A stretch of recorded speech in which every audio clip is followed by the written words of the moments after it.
No আল্ট্রাস no football. ফুটবলের দুঃসময়ে যারা পাশে ছিলেন তাদেরকে এখন অবহেলা করা হচ্ছে।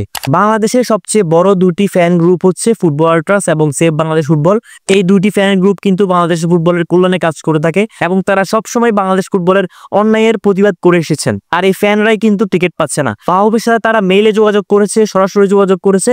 প্রথমে আশ্বাস দিল, এরপরে কিন্তু কোনোভাবে তাদেরকে টিকিট দেওয়া হয়নি। At least football আল্ট্রাস, save Bangladesh football এই দুটি গ্রুপ কিন্তু 2000 টিকিট বাহুবে থেকে পাওয়ার কথা। কেননা একটা সময় বাংলাদেশ ফুটবলের ফ্যান শূন্যতা ছিল, মানুষ কিন্তু এরকম কথা বলতো না। ঠিক ওই সময় ফুটবল আল্ট্রাস, সেভ বাংলাদেশ ফুটবলের ফ্যানরা, এই ফ্যান গ্রুপগুলি কিন্তু মাঠে গিয়ে সরাসরি সমর্থন জানিয়েছেন। আর ওই সময়কার বাহুবে তাদেরকে ফ্রিতে খেলা দেখার সুযোগ করে দিয়েছিল। সেভ বাংলাদেশ ফুটবল কিন্তু অরিজিন প্লেয়ারদেরকে বাংলাদেশে আনার জন্য প্রত্যক্ষ এবং পরোক্ষভাবে কাজ করে থাকে। অন্যদিকে ফুটবল আল্ট্রাস কিন্তু মাঠে গিয়ে বাংলাদেশ দলকে সমর্থন করে। তাদের বিশাল ফ্যান বেস এবং মাঠের যে তাদের উদযাপন, সেটা সবারই নজর কাড়বে এবং ফুটবলারদেরকে অনেক উজ্জীবিত করে।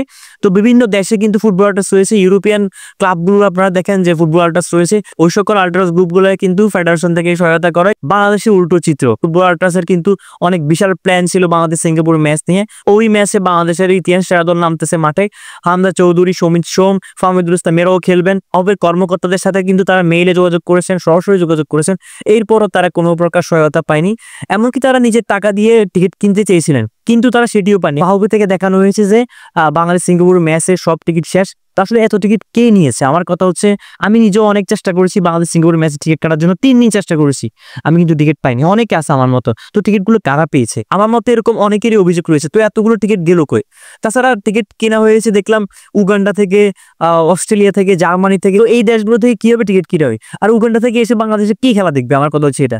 আর ফুটবল আল্ট্রাস যারা কিনা ফুটবলের সবসময় কল্যাণে কাজ করেছে, তাদেরকে কেন টিকিট দেওয়া হলো না? তা তো কিনে নিবে ভাই। তারা তো একটা সময় যখন বাংলাদেশ ফুটবলের কোনো ফ্যান ছিল না, তার মাঠে গিয়ে বাংলাদেশ দলকে সমর্থন করেছেন। এখন তাদেরকে কেন অবহেলা করা হচ্ছে? আমি এটার মানে বুঝতে পারতেছি না।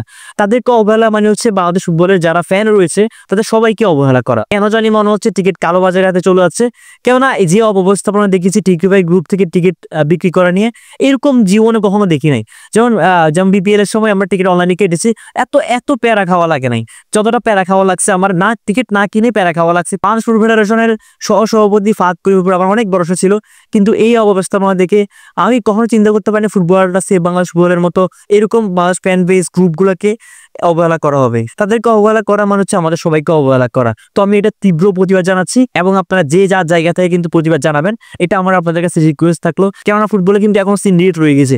আশা করি আপনারা বুঝতে পারবেন বাংলাদেশ সিঙ্গাপুর ম্যাচে সিন্ডিকেটের কোনো না কোনো কিছু থাকবেই থাকবে। হয়তো এমন হতে পারে সমীর সোমকে বেঞ্চে বসিয়ে রেখেছেন, সোহেল রানাকে খেলে দিচ্ছেন। যখন কোচকে জিজ্ঞেস করা হবে সমীর সোমকে বসিয়ে আপনি কেন সোহেল রানাকে কেনাচ্ছেন, ঠিক তখন কোচ বলবে যে সোহেল রানার তো 80টি ম্যাচ খেলার অভিজ্ঞতা আছে। তো আপনারাই বলেন এগুলোর সমাধান কি, এবং কমেন্টস করে জানাবেন আপনার গুরুত্বপূর্ণ মতামত। দেখা হচ্ছে পরের ভিডিওতে। আল্লাহ হাফেজ।